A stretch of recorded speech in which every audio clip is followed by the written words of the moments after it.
Marking and punching after வந்து ஆக்ஸாயிங் cutting. Hacksaw cutting வந்து பார்த்தீங்கன்னாக்கா ஸ்ட்ரெயிட் கட்டிங் பண்ணுறதுக்கான ப்ராக்டிஸ் இது.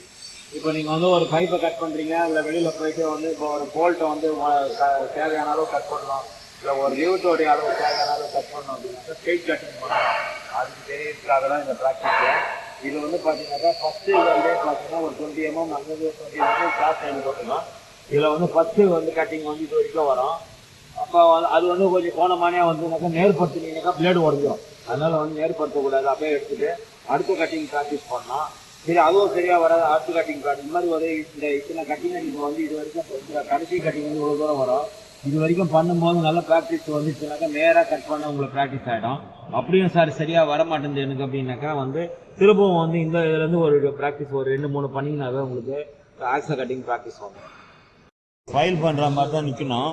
ஃபைல் எப்படி நம்ம பண்ணும்போது ஸ்ட்ரெயிட் ஃபைலிங் பண்ணுமோ அது மாதிரி நின்றுட்டு இப்போ பாருங்கள், ஃபஸ்ட்டு வந்து இந்த கட்டிங்கு ஃபஸ்ட்டு கட்டிங் இங்கே இருக்குது. இதை ஃபஸ்ட்டு வந்து ஆரம்பிக்கிறதுக்கு போது வந்து பார்த்தீங்கன்னாக்கா இந்த இடத்த ஆரம்பிக்கும் போது என்ன பண்ணால் அங்கே வந்து இந்த மாதிரி வந்து கொஞ்சம் இந்த நெகத்தை வச்சு இம்ப்ரெஷனை வந்து ஃபஸ்ட்டு வந்து கிரியேட் பண்ணணும். ஃபஸ்ட்டு வந்து ஸ்டார்ட் பண்ணணும். இல்லைன்னா வந்து எங்கே வந்து நம்ம இது பண்ணுறதுன்னு தெரியாது. அதனால் வந்து கரெக்டான இடம் இல்லையா, அதனால் வந்து முதல்ல வச்சு பார்த்து கட்டிங் ஆரம்பிக்கணும்.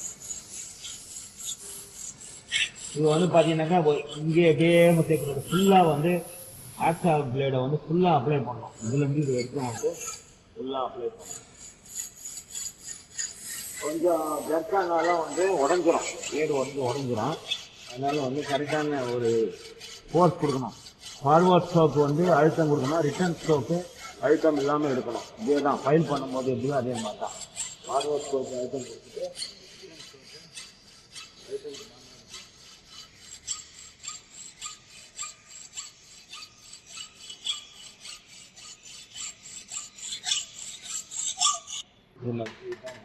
இப்போ நேராக அறுத்துருக்கேன் பாரு. இது மாதிரி வந்து ஸ்ட்ரைட்டாக நிதானமாக இருக்கும்.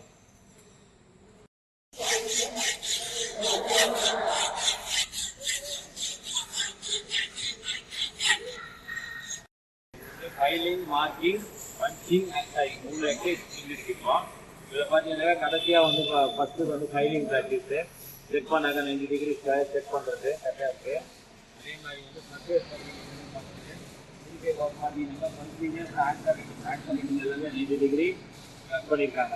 இதுக்கு மேலே வந்து நல்லா வந்துருக்கு. இப்போ இது சரி வரலன்னா தான் இதுக்கு வந்து கட் பண்ண வேண்டிய வரும். இது வந்து கரெக்டாக கட் பண்ணிக்கிறாங்க. நல்லா வந்து எக்ஸசைஸ் முடிஞ்சிச்சு. Next exercise